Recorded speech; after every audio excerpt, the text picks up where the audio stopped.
There's an old Hebrew proverb, "He who comes to kill you, get up early and kill them first."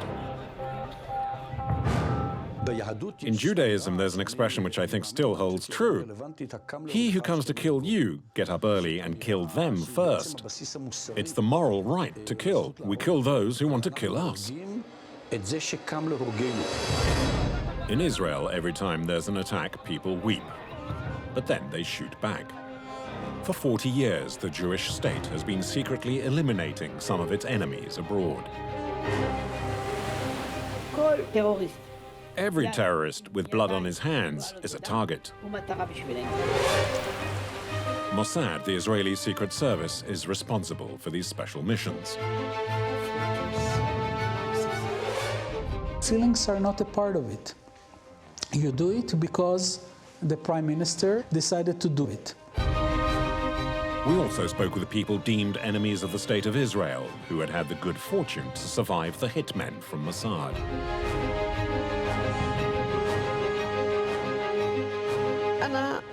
The screams woke me up. And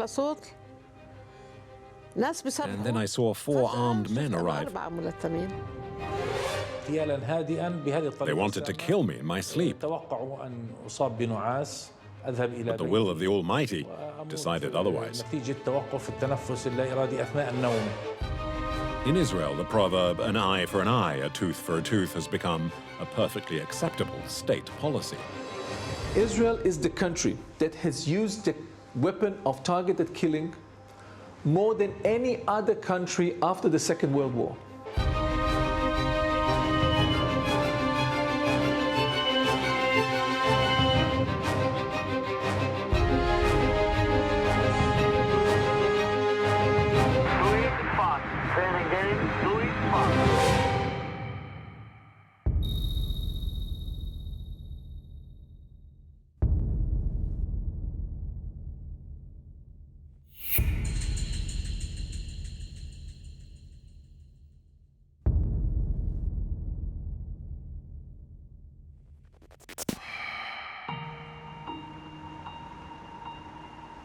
Tunis, Amman, Dubai. These cities are where Mossad has operated its assassination operations in recent years.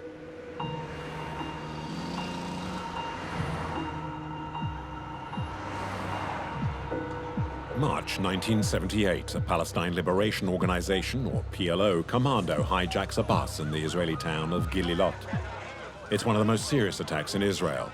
38 people are killed, including 13 children.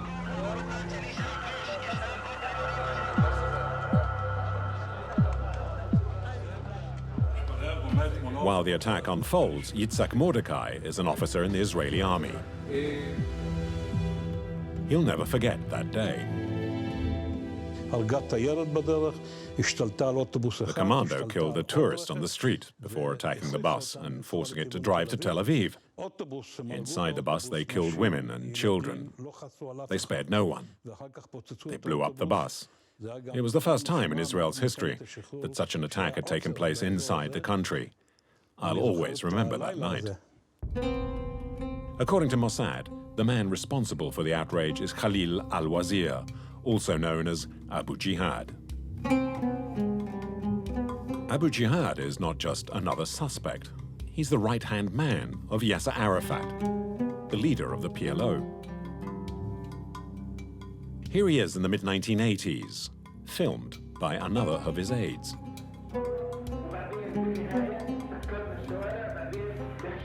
As the head of the PLO's military operations, he's training his men for an assault against Israel. We have to blot out the sky over Tel Aviv so that this Black Saturday will live on in history.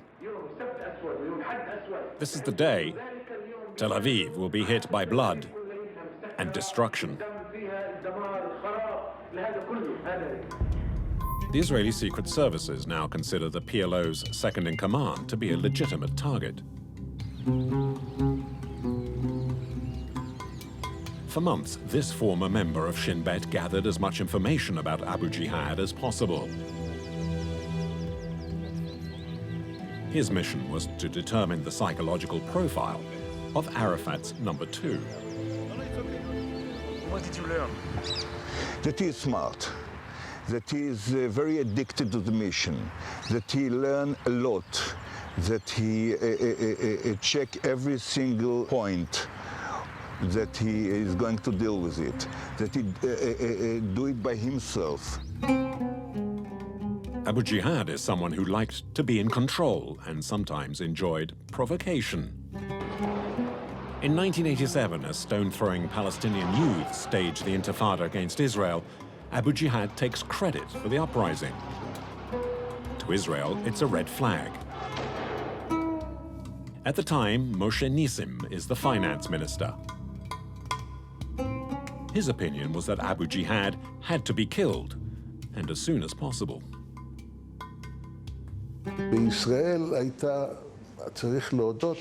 People were demoralized by the Intifada. I believed Abu Jihad's death would boost their morale. Abu Jihad had masterminded a large number of attacks against Israel, causing many victims. It couldn't go on. We had to terminate him.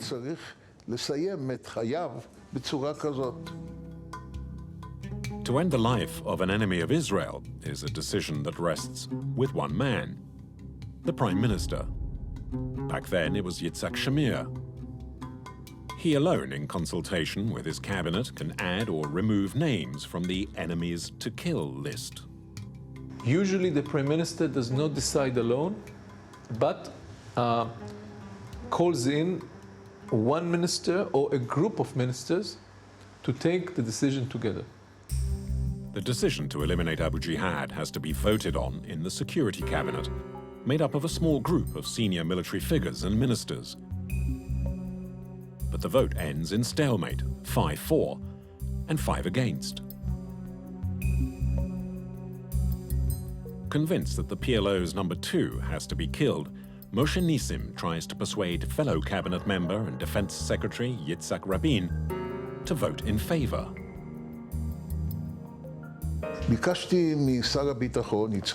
During the Security Cabinet meeting, I asked Minister Rabin to come with me to an adjacent room.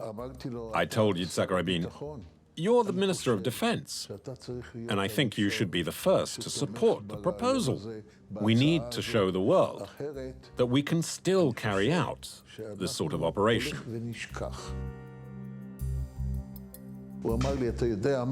And Rabin said, "You know what? You're right. Let's go back in." And so it became 6-4 and 4 against in the vote. It's approved and the government gives the green light. Abu Jihad will be eliminated. Slight problem. The PLO's deputy leader lives in Tunisia, a country then hostile to Israel.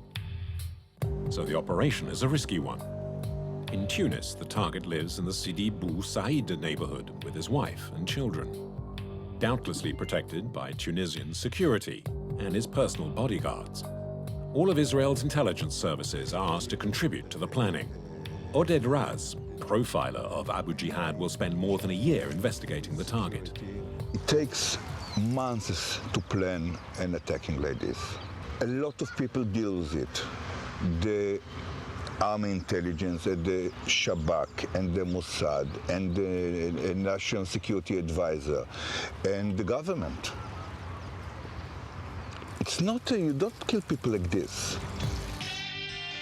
Oded Raz, the man who studied Abu Jihad's profile, is asked to analyze every move the PLO's number 2 makes. But Arafat's right-hand man is wary. He is like a frightened people, like an animal. He's changing all the time his plan, or All the time his plan, or flats, offices, how it goes from one point to another point. Living like a hounded animal alongside the PLO's deputy leader is the love of his life, a woman he'd met 30 years earlier in Gaza. It was a love story. I liked his ideas. And then I was crazy about him. I was just 14 at the beginning. It was a hidden love. Nobody knew about it. He told me, you want to marry me? I love you, but you are maybe lost me. I am martyrs, maybe. I am prisoners, maybe. I am wounded person, maybe.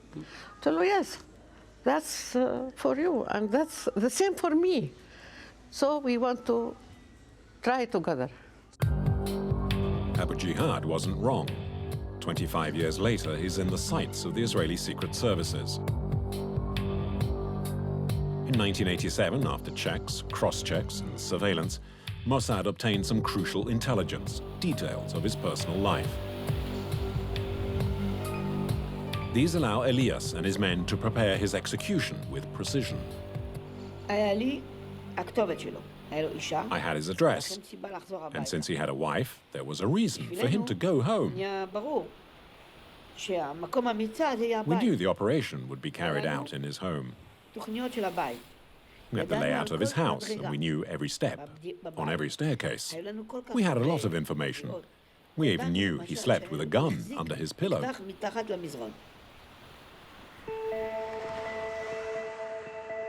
At the time, Abu Jihad suspected the Israelis might booby-trap his car, and he warned his wife. He afraid many times to take me with him in his car. Yeah? Yes. He did not allow me to join him anywhere.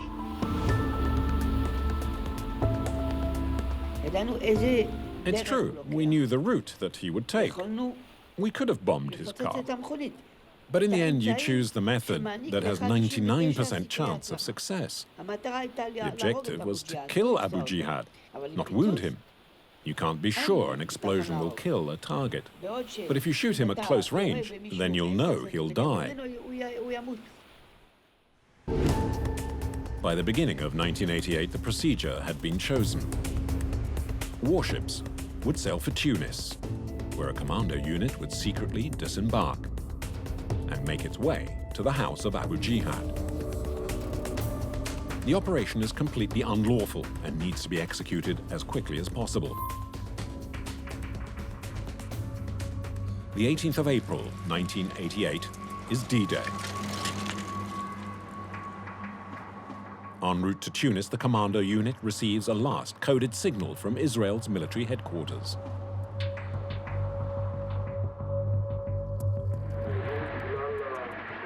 The nights are now short. The mission and the operation have to be very precise, very quick, and we wish you every success. In Tunis, Mossad informants carry out one last check.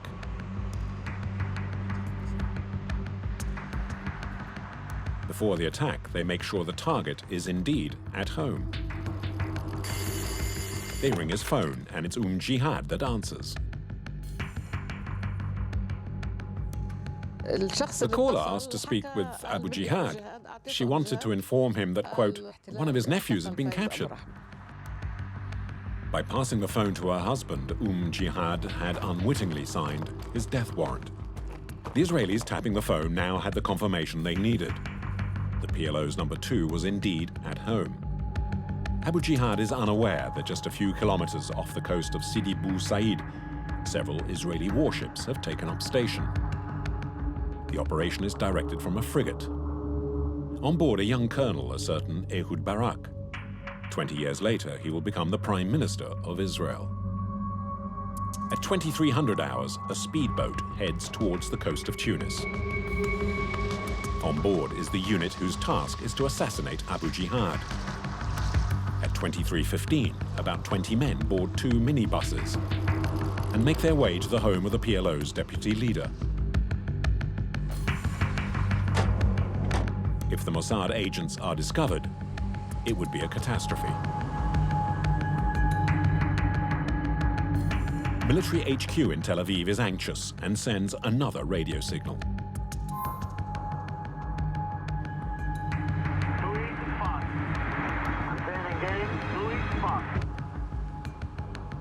In a few minutes, the Mossad agents are at Abu Jihad's front door. Everything seems calm. with just one sentry keeping watch. They killed the guard with a silencer. From the death of the guard to reaching his bedroom took barely 10 seconds.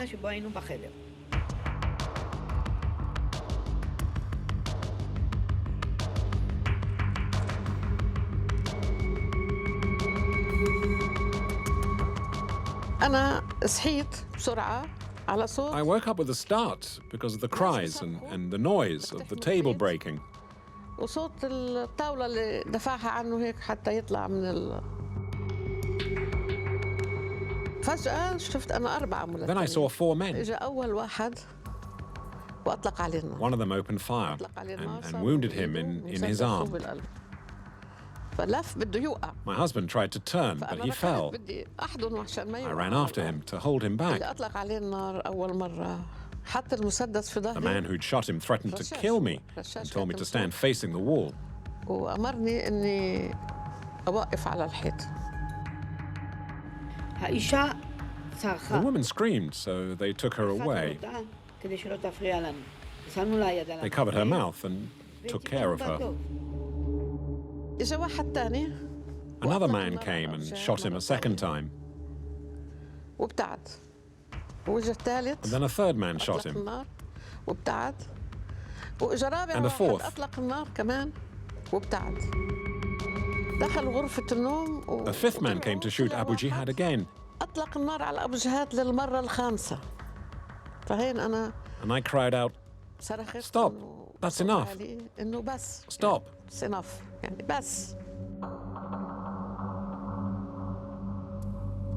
A PLO inquiry said Abu Jihad had been struck by 75 bullets fired by 5 different guns. The whole operation took less than 10 minutes.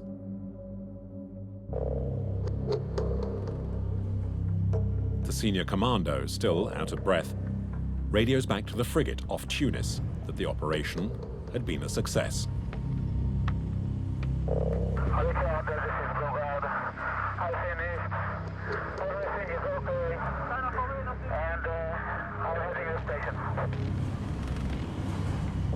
The Bogart, the head of the commando unit that had just killed Abu Jihad, would carve out a career in politics. Bogart is no other than the current Minister of Defense in Israel, Moshe Bogi Ya'alon. Serving in the Hebrew State Security Services often seems to lead to a future in politics. Returning to Israel, as these recently declassified photos illustrate, the commando and senior officers celebrate the elimination of their enemy with champagne.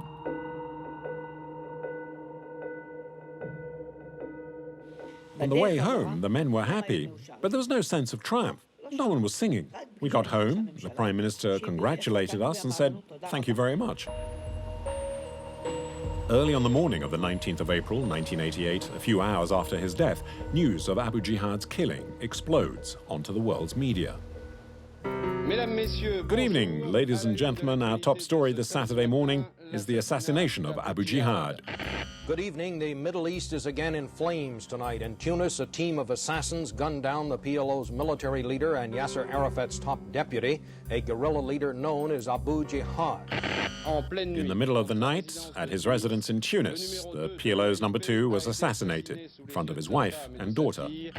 A hit squad gunned down the victim, known as Abu Jihad, at his home in Tunis. The media almost immediately suspects Israel was responsible. In Tel Aviv, as they do after every Mossad operation, the authorities neither confirm nor deny the reports. The day after the assassination, Yasser Arafat visits his deputy's home. In Gaza, the Palestinians call for revenge against Israel.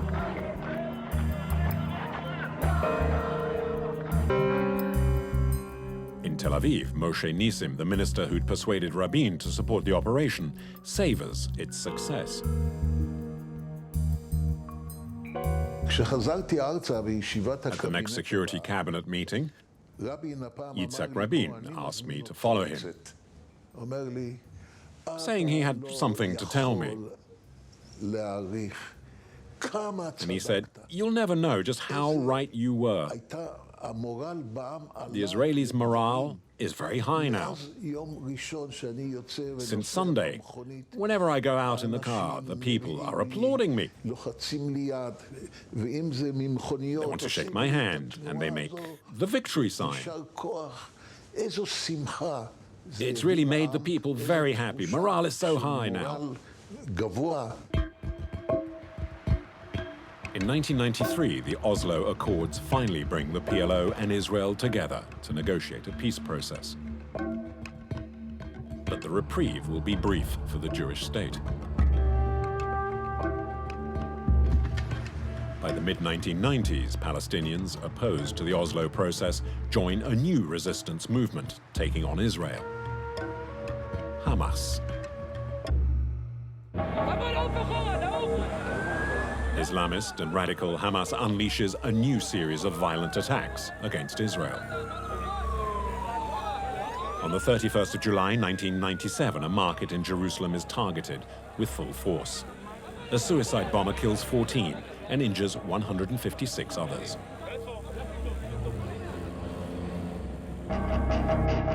The then Prime Minister, Benjamin Netanyahu, demands a list of Hamas activists to be killed. His closest military advisor at the time remembers the absolute determination of the Israeli premier. Well, after the attack, the Prime Minister ordered all of the security services to come up with a plan.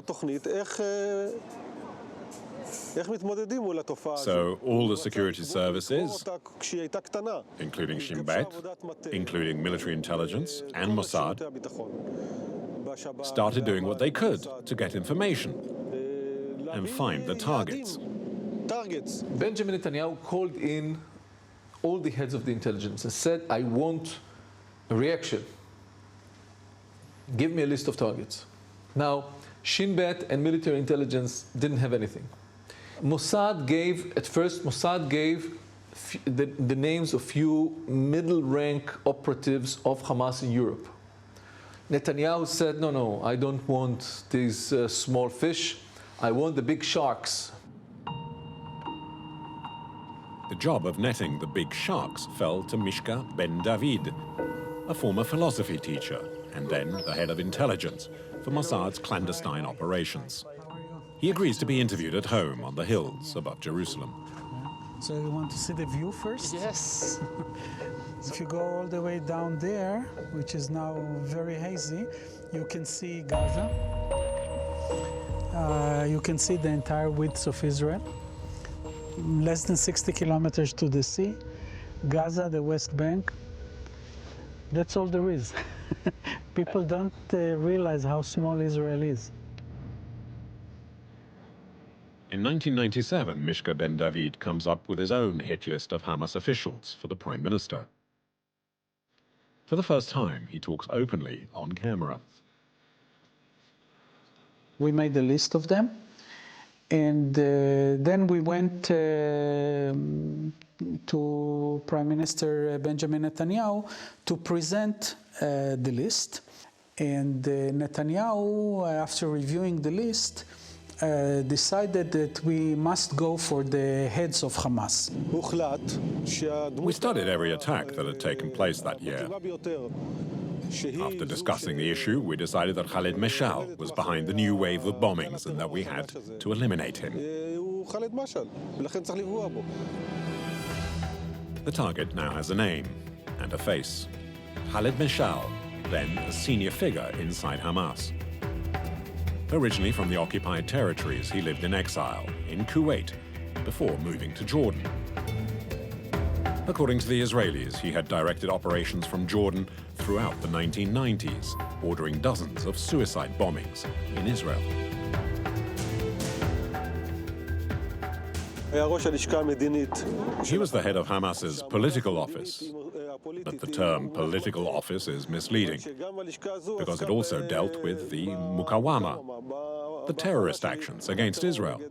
He was the head of the office, highly placed, we believe, to be able to order such attacks. 2 months after the attack on the market in Jerusalem, the decision is official. Mashal must be eliminated. But there's a problem. Mashal is in Jordan, a country Israel had signed a historic peace treaty with 3 years earlier in 1994. The treaty ended 30 years of confrontation between the two neighbors. On the day of the treaty, President Bill Clinton had flown in to see Israeli Prime Minister Yitzhak Rabin and King Hussein of Jordan to witness the signing in person. This is peace with dignity. This is peace with commitment. This is our gift to our peoples and the generations to come.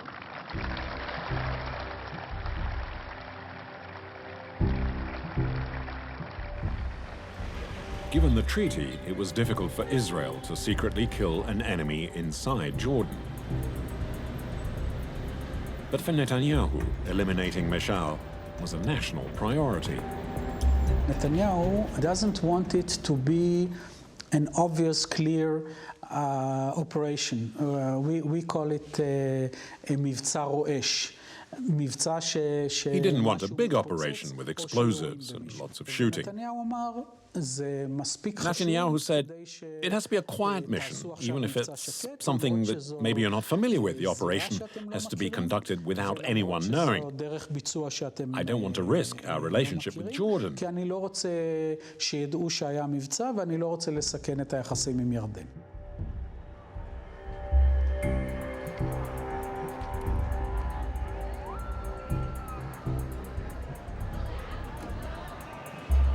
Mishka ben David's men decide the most discreet way to kill Mashal is to poison him. The purpose of the poison was to create a fast, but not too fast, death of Khaled Mashal that could not be traced, that could not be attributed to Mossad, and it would happen hours after all the operatives that were involved in the operation are all long gone and out of Jordan. But even to poison Mashal means getting close physically. Members of Mossad's assassination squad therefore decide to take a look at the offices from where Mashal directs Hamas operations. The original plan was based on using two operatives.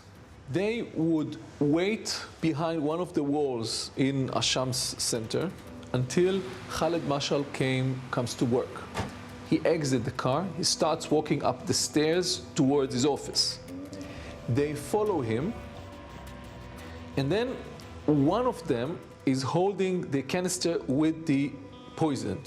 The other one is holding a well-shaken Coca-Cola can.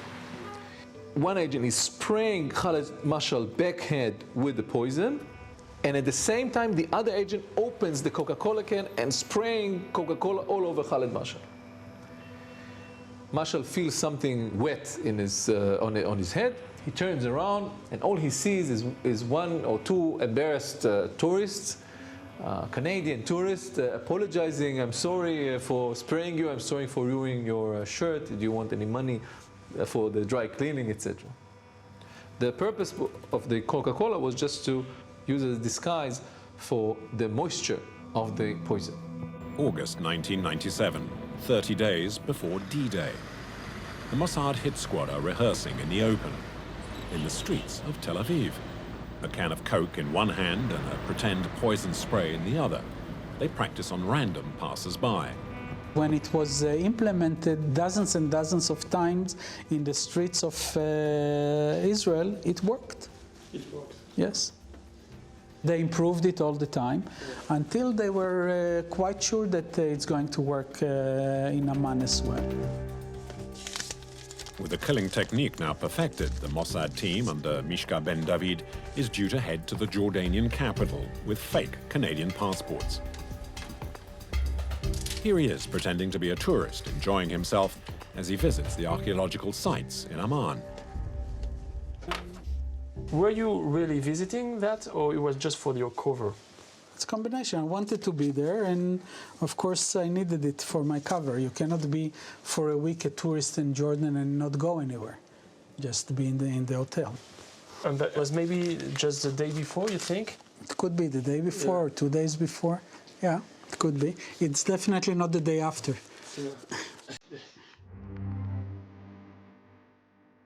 The operation gets underway. It's the 25th of September, 1997. The agents take up positions near the offices of Khaled Mashal.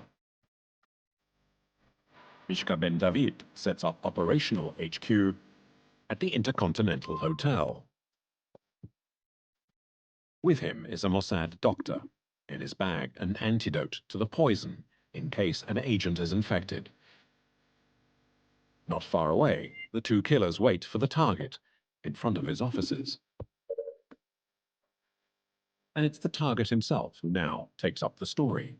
فعندما وقفت سيارتنا أمام رصيف Our car pulled up in front of the building. لاحظت وجود شخصين. And I noticed two men on the pavement opposite. أحد المحلات التجارية كان يبعدان عن مقدمة سيارتنا. They seemed strange and acted suspiciously. غير طبيعي. عندما نزلت من السيارة لم. When I got off the car, instead of heading for my office, I went round to the other side of the car to let my kids out. I was meant to take them to the hairdressers. And then when I was on the pavement, even before getting to the entrance of the building, the two men attacked me to my right. It was precisely what I was expecting.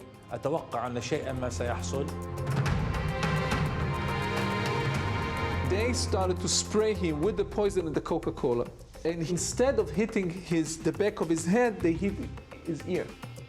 I heard this very loud noise in my left ear, and I felt like an electric shock all through my body. The two agents started to run to the other direction, and at the same time, another Hamas operative came and saw the whole happening. And he started to follow the two agents, the two operatives, that were going towards the getaway car. The car screaming away attracts the attention of a passing driver, a pro-Hamas sympathizer. Intrigued, he sets off in hot pursuit after the Mossad agents. The car chase winds through the streets of Amman. After 800 meters, the two Israelis, knowing they're being chased, leap from the car. They find themselves on some wasteland, still chased by the Jordanian.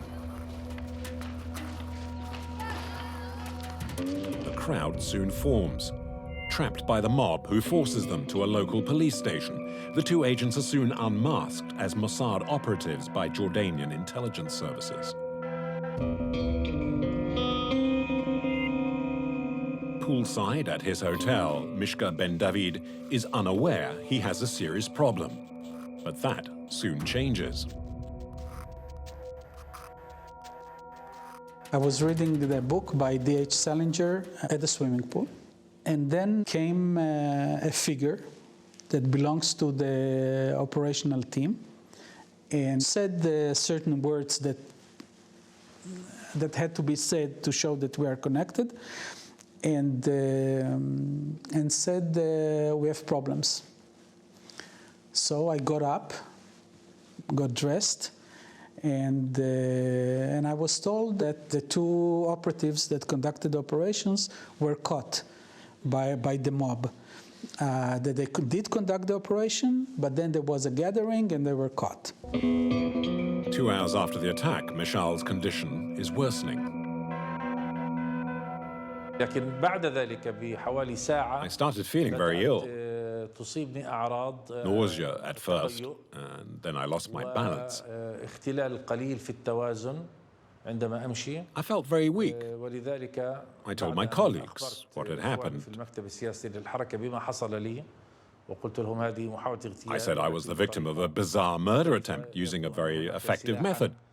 Later on, we discovered that it was a chemical weapon.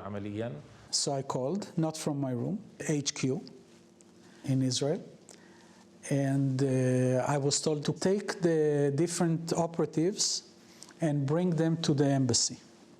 I knew where each one of them would be, and I took them one by one and brought them to the embassy. To keep it low-key, Mishka Ben David uses local taxis to get the agents to safety. He doesn't know yet that Jordanian authorities have exposed the other two. When informed, King Hussein of Jordan is furious. The king soon receives an important call from Israel. Peace treaty is still active. His former chief of staff was present. Could have been cancelled. Prime Minister Netanyahu called His Majesty King Hussein, and he confirmed that what happened to Khaled Mashal was due to an operation by the Mossad to assassinate him. Feeling betrayed and outraged, King Hussein threatens to tear up the peace treaty he'd signed with Israel 3 years earlier. The Mossad fiasco jeopardizes the stability of the entire region. The day after the operation, the king summons his government before the national and international media. In front of the cameras, the message is clear. If Mashal dies of poisoning, then the peace treaty dies with him. One of our brothers has been the victim of a cruel attack. It is totally unacceptable. I've told our international partners that the existence of the peace treaty depends on the life of this man. حياة مسيرة السلام معلقة بحياة هذا الأردن.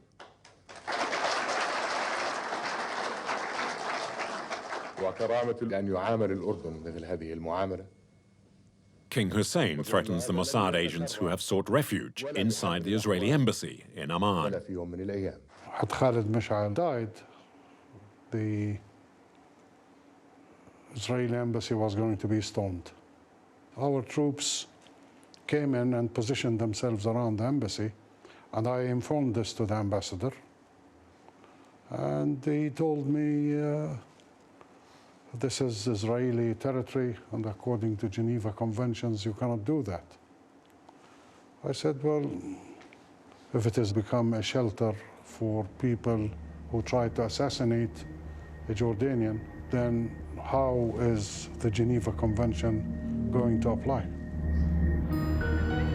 Meanwhile, in Amman's military hospital, Khaled Mashal is affected by a continuing loss of balance and drowsiness. His health is visibly deteriorating. The doctor's prognosis is that he just has a few hours to live. King Hussein instructs his personal doctor to save Khaled Mashal's life. There were no sign of any injury, no needle pricks, no bruises in the skin, nothing. And examining him, he wants to sleep. He said, I'm weak, I just want to sleep.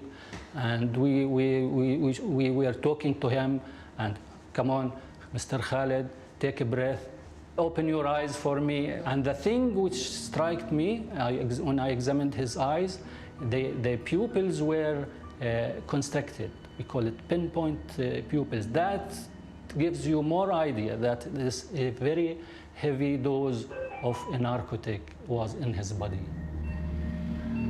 The doctor is certain that Mashal was poisoned with an unknown chemical substance. The Hamas leader is put on an artificial respirator. The Jordanians contact the Israelis again to ask about the chemical and the antidote. The Israeli ambassador called me and he said he's been on the phone with Prime Minister Netanyahu, who refused to release the chemical that was injected to Mashal. With Netanyahu being stubborn, King Hussein plays one last card and calls President Bill Clinton in Washington. With peace at stake, the conversation is crucial. President Clinton was very upset. He listened very carefully to what King Hussein had to say, and he said, referring to Netanyahu, this man is impossible. Now, he activated all his government offices and the American ambassador to put pressure on the Israeli government to have them come up with the antidote and with the chemical that was injected to Mashal. With its back to the wall, the Israeli government panics. The lives of the two Mossad agents are threatened. To save them, they have to provide the antidote that will save Mashal.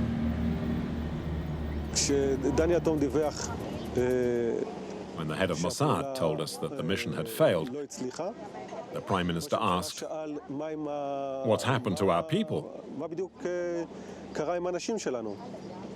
The answer was, "There's a problem."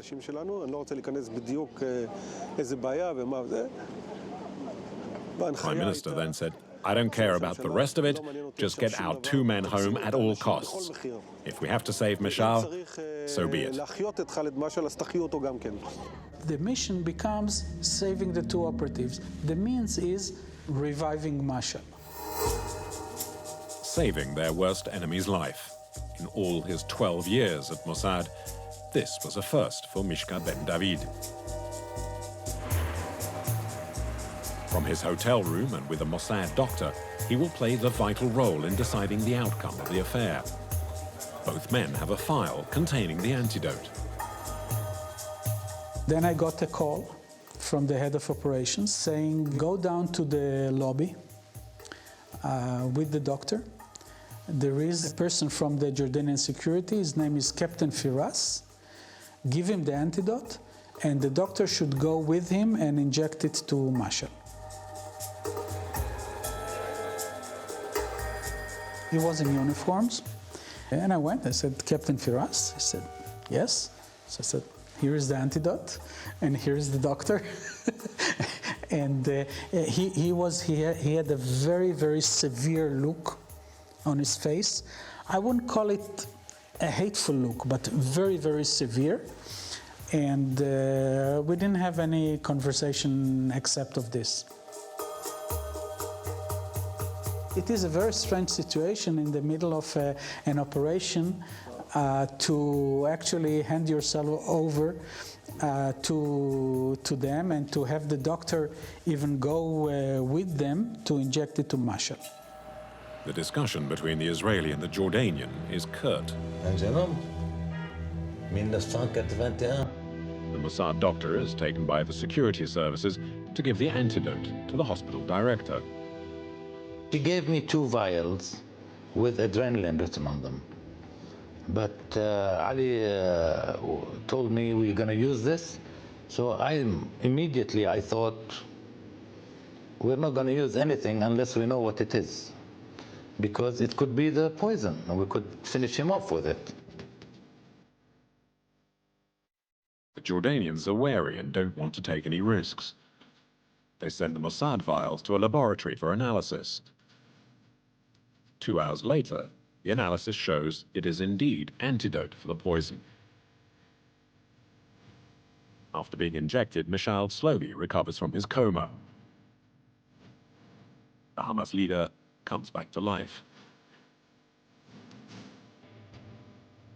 Only later do the Jordanians discover the poison was specially prepared for this one mission. It's not used in medicine. It is a synthetic narcotic like the drug which we use, the fentanyl. And if fentanyl, which we use, is 100 times more powerful than morphine, imagine this drug is more powerful than the fentanyl. So we don't know how much. Maybe it's used for elephants or something like this, to put an elephant to sleep. On the afternoon of 26th of September 1997, Khaled Mashal's life is saved.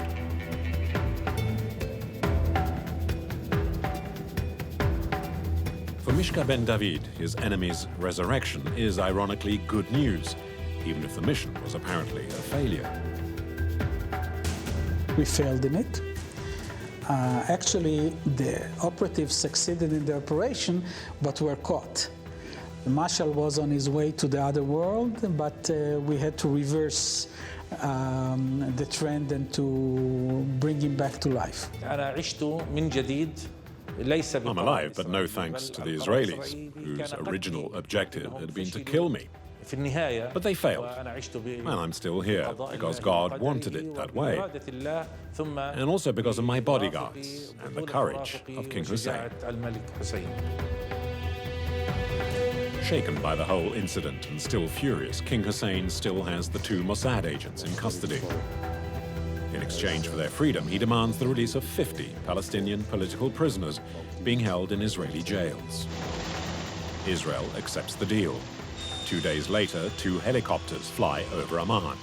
One is flying in the released Palestinians to Jordan. The other is heading in the opposite direction with the 2 Mossad agents. Israel has one more humiliation to undergo when it's forced to free the founder of Hamas, the aged Sheikh Ahmed Yassin, who had been in prison for 8 years.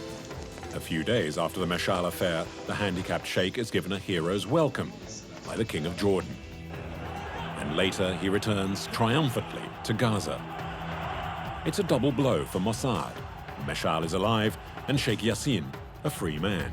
Nobody should underestimate what it took for Israel first to admit doing that, give the antidote to Khaled Mashal, and release Sheikh Ahmed Yassin from prison. This is a major humiliation from Israel. It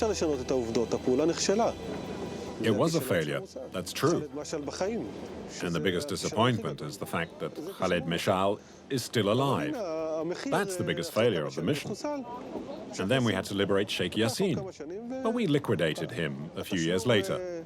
So that score was finally settled. A score indeed settled 7 years later when 3 Israeli missiles strike the Hamas founder as he leaves his home. In Gaza, 200,000 Palestinians attend the funeral of the Sheikh. In the crowd, as fate would have it, is Khaled Mashal, the man whose narrow escape from Mossad now means he's lived to become the new leader of Hamas. But a leader who's returned to a life in exile, this time in Qatar. In December 2012, he returned as a hero to the Palestinian lands he'd left 37 years earlier. It's the first time in 37 years that I'm in Palestine, and the very first time I've ever been to Gaza. Do you think he's still on the list? I don't know if he's on the list or not. I don't know what is the list is now. What is the list now? I have no idea. I think that whenever Israel decide, if Israel will decide to eliminate him, Israel can do so. Remember that it was done before. The fact that we had to bring him back to life is another issue. But he was killed before, and so this is a fact. On the 19th of February 2010, Mossad will stage one of its most spectacular operations. And under the very gaze of dozens of security cameras, it's a world's first. In this Dubai hotel, the Mossad hit team are tracking Mahmoud al-Mabhouh, a Hamas leader.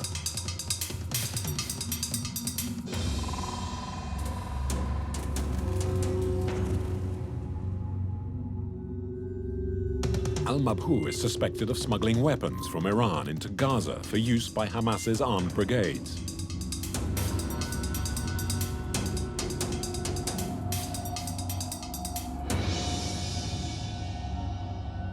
On the day of the attack, the Mossad unit is led by this bald man, carrying a French passport. At the start of the operation, one of the team members stops inside a bathroom to put on a wig and change appearances. A few moments later, the assassins enter the hotel.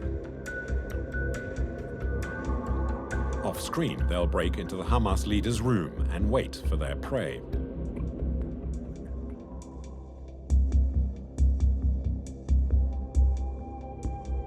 At 6:40 p.m., al-Mabhouh gets back to his room.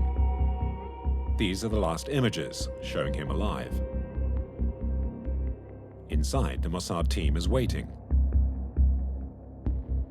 After tying him up, they inject a neuromuscular relaxant. His death will appear to be of natural causes. One by one, his muscles are paralyzed. It's painful and takes some time.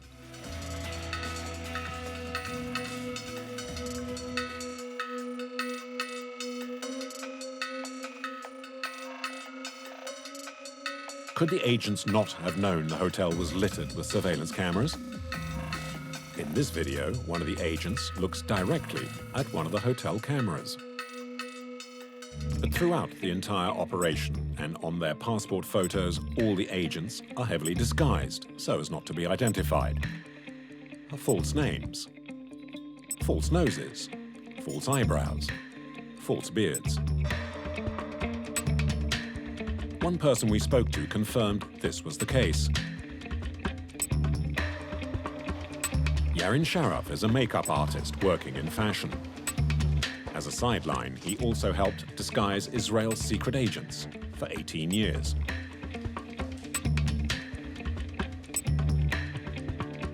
For the first time, he speaks publicly about his regular work with Mossad. He says the interview was done with the knowledge and approval of the authorities. Even if I'm accredited to the Defense Ministry, I try not to ask too many questions. All I want to know is what concerns the country or where the Mossad agents will be operating. I don't want to make these people feel uncomfortable by forcing them to talk. The less you know, the better. If you put makeup on someone who's going to a Muslim country, this beard, for example, will help disguise them as a cleric.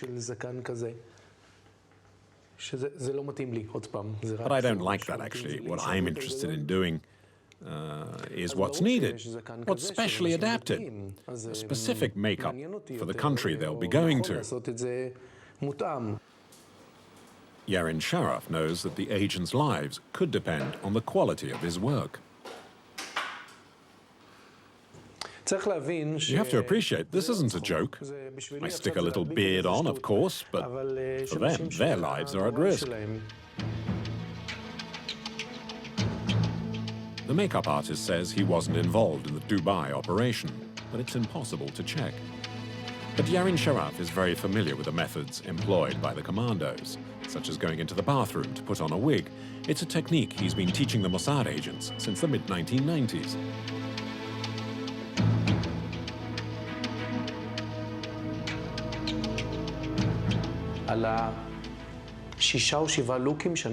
I sometimes teach them about adopting 6 or 7 different looks.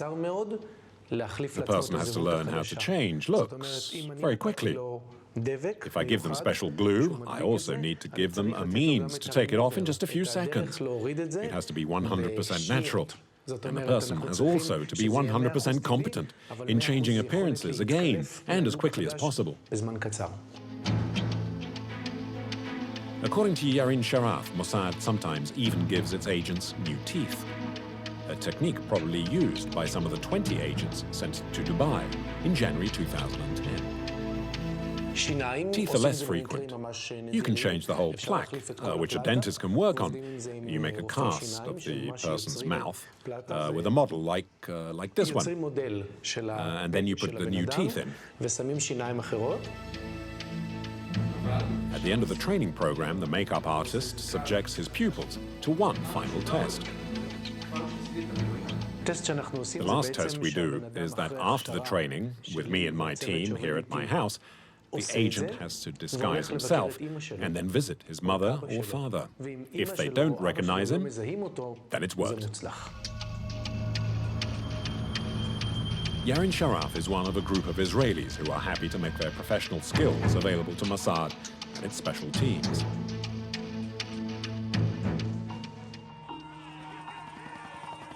Special ops that are often spectacular, but that now make the finger of suspicion point at Mossad whenever someone mysteriously disappears in the Middle East. One last thought: did Israel murder Yasser Arafat? Mr. Yasser Arafat, the president of the Palestinian Authority, has died at the Percy Military Training Hospital in Clamart. In 2004, a Palestinian leader dies in a hospital in a suburb of Paris as a result of a mysterious illness. Mossad is suspected immediately. In July 2012, a laboratory in Lausanne says it has found traces of polonium, a radioactive element, on Arafat's clothing. To allow further analysis, the body of the longtime PLO leader is exhumed in November 2012.